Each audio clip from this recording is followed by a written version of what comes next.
You know what I want to talk about, right?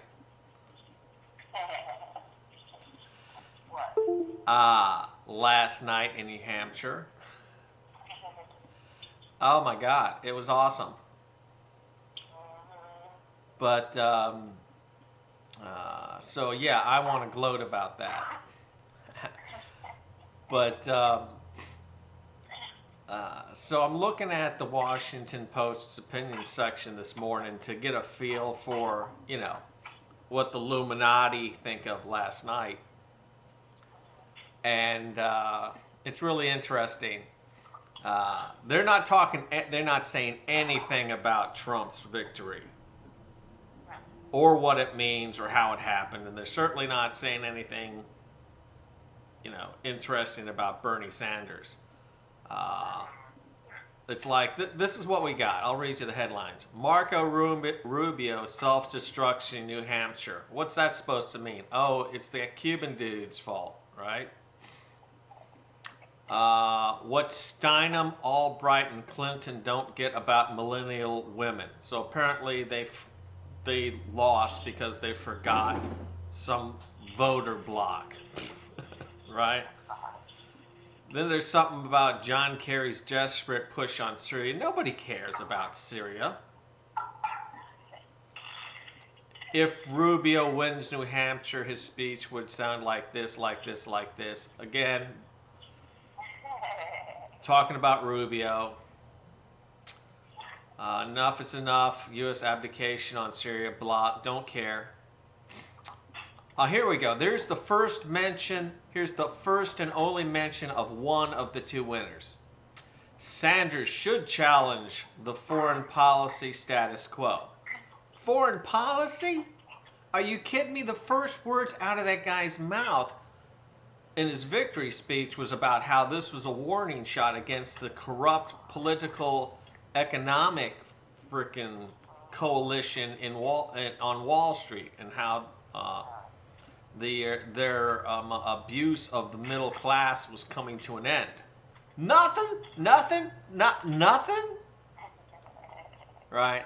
They never mention Trump, except they have a couple of cartoons that make fun of his hair. That's it. Then there's the Post's views, which is their editorial page, right? Something about Obama and Russia, reducing the federal deficit, and something about Virginia's Constitution. Really? Really? Nothing?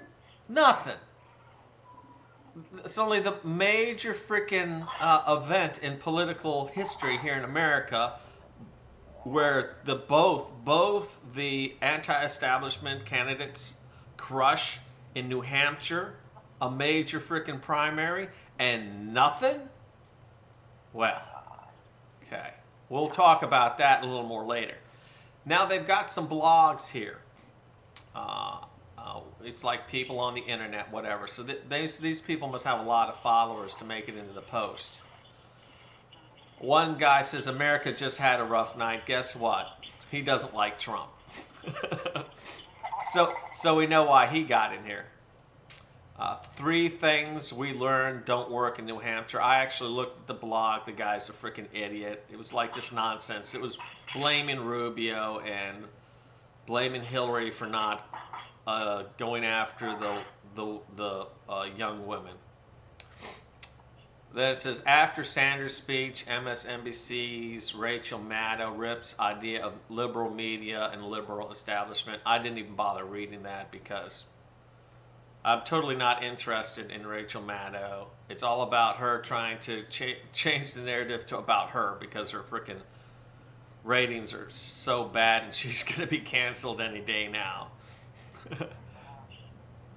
Now here we go. Here's the very first freaking information in this Washington Post that was interesting. Not like any other election, Trump and Sanders win New Hampshire. That should be the front page of every newspaper in the country. It's not. It's not. It's the title of somebody's blog. A tsunami hits both parties. Duh. That was an interesting read. Okay. Happy Hour Roundup, you know, it was just some guy. I didn't bother reading it, you know.